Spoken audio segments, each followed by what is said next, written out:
I'm being abused, but I have active warrants. And he knows that I am scared to call the police.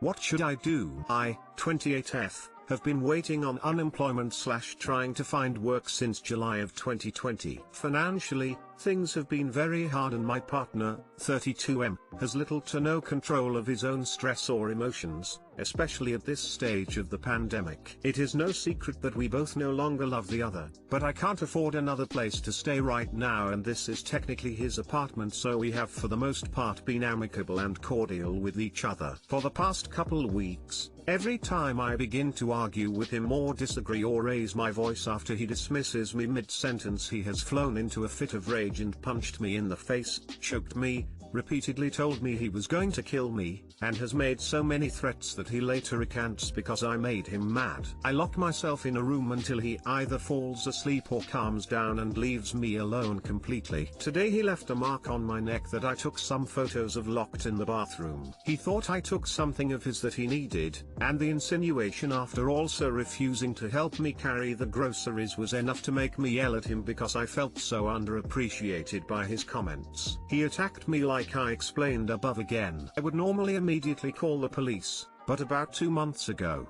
I called 911 because my friend's small child stopped breathing after a fall, and as soon as I called and hung up because he began to breathe again, the police tried to call me back from different numbers for the next 20 minutes. My friend spoke to them and they had no interest in her son, just where I was. They tracked me to my location and swarmed the outside of her apartment complex, and stayed until my friend went outside and acted confused about the fact that they thought she was me. My warrants are for failure to respond citations, and things such as fines for registration being out at one time, tint on my car windows, nothing heinous or extreme at all. Their response to that 911 call has terrified me, and I've confided this in everyone I know, including my partner. Since finding out that this happened and I feel this way, he has become extremely abusive and short-tempered on and off, night and day. It is getting worse and I am nearing the end of my unemployment journey. The appeal decision letter was sent out last Monday and have yet to receive it. Who can I reach out to for help in the state of PA if I'm being abused but the police are searching for me regarding multiple warrants? ?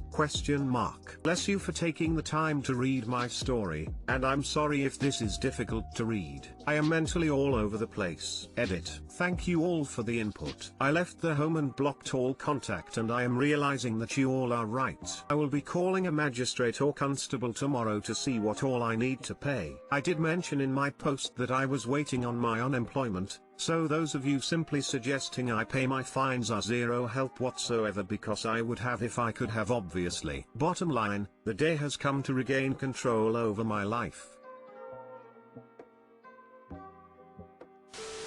I mean, this dude will kill you. Unintentionally or not, but that's exactly where this is headed. Which is worse, that or arrests for your warrants? Maybe there's a shelter you can go to?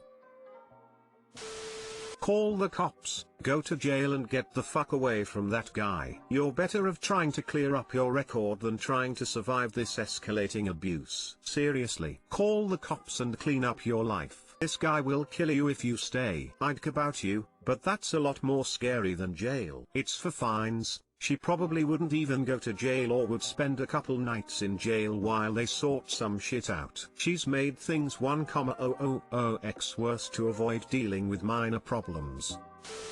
How do you know the cops were there because of your warrants? Because a bunch of cops aren't going to show up to arrest someone with weakest warrants like that. A bunch of them will show up if they get a 911 hang-up from the person who just called to say a baby wasn't breathing and they can't reach you again. Though your warrants aren't as scary as you think. Bench warrants don't have a whole lot of priority. I had one. I was scared to death. I called the magistrate in tears asking if they were going to come arrest me. She laughed at me, said the only way anyone would bother bringing me in is if I got stopped for a traffic violation or something. They don't bother collecting bench warrant holders. This was 20+ years ago when police departments had plenty of staff to go around. Call the magistrate and ask what those warrants need to get cleared up and if there's a way to avoid arrest. Contact friends, family, whatever, and ask for help. Contact your nearest women's shelter first. You can get out safely, and you must. He's told you he's going to kill you. Take him seriously and leave safely. Your local shelter can and will help with this. Your warrants are scarier than you think. Not as scary as you think.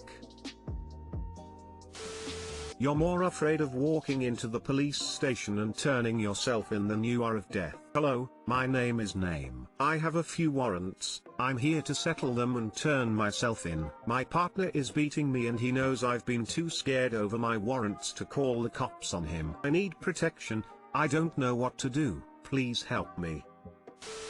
I would look at it as priorities. Unless the charges related to the warrant are extremely serious, the warrants can most likely be settled with money. Now, this person is inflicting harm on you, which could leave you injured, permanently incapacitated, or worse. A few things to keep in mind. 1. Depending on your local police department and the amount of the warrant, community-oriented police departments may issue a warning to get them taken care of and have policies not to re-victimize the victim when dealing with non-violent warrants. More paramilitary departments may not have these policies. You probably know best if the cops in your town are more low-key or more strict. 2. If the warrants are simply from unpaid tickets, most courts are happy to work out a payment plan, especially right now. If you are out of work, you may be able to trade some sort of community service in exchange for payment. For example, I know someone who worked in a women's shelter to pay off traffic tickets. There are options. Your anxiety is very real, and dealing with both an abusive partner and the thought of the government coming after are two big scary thoughts. The difference is that your local court can be reasoned with. Happy to offer more specific advice by PM if you need. Good luck.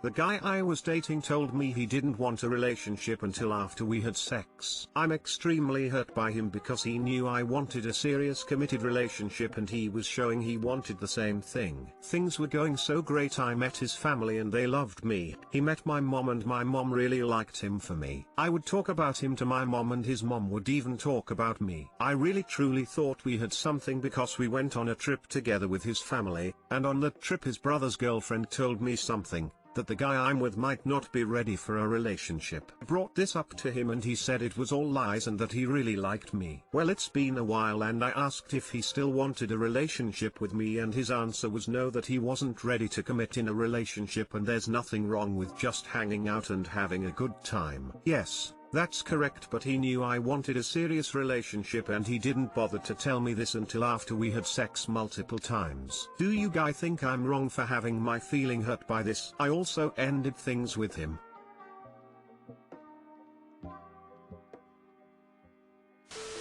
You bet on the wrong person. It happens to the best of us. Time to move on. She got straight up lied to. He conned her. That was a shitty thing he did. Sorry it happened. Hope you find someone soon. Good on you. He flat out told you what you wanted to hear to get in your pants. Good on you for setting boundaries with a douche like that.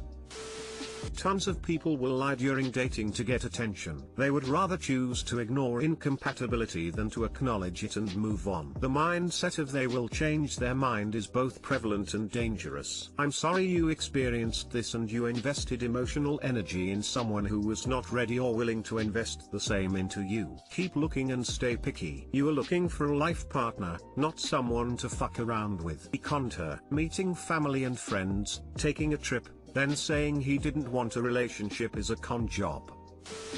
I, 35F, want to give a little present to a guy, 35 meters, that I am going on a second date with. Is that too much? I, 35F, went to get a beer with this guy, 35 meters, the night before last that I met online. We ended up chatting for 4 hours. And as the bar was closing he told me, I don't want this to end, do you want to take a walk for a bit? So we went for a walk, he held my hand the whole time. At the end of the date, he walked me to my car and gave me a little kiss. That same night he texted me to say he was excited to get to know me more. Well, He's just asked me to go to dinner the day after tomorrow. I know that he is about to have surgery that will mean that we won't see each other for a few weeks. I want to put together a little care package of stuff to keep him entertained, a book I think he'd like, a couple of magazines, and some snacks. Is that too much too soon? Would you be a little put off by that if someone did that for you on a second date? I think that your specific circumstances surrounding his surgery and the fact that he has shown definite interest would make it okay. Normally it could seem a bit forward.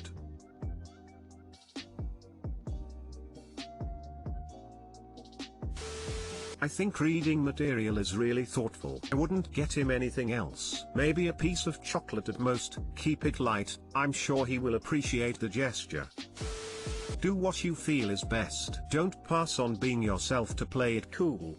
I knew my husband was the one on our first date. We met on Tinder, so we talked quite a bit before we actually met since I got really sick for a bit. At the end of the night of our first date, I left my hair tie in his Jeep. I told him, I'm going to leave this here, so you have to come see me again.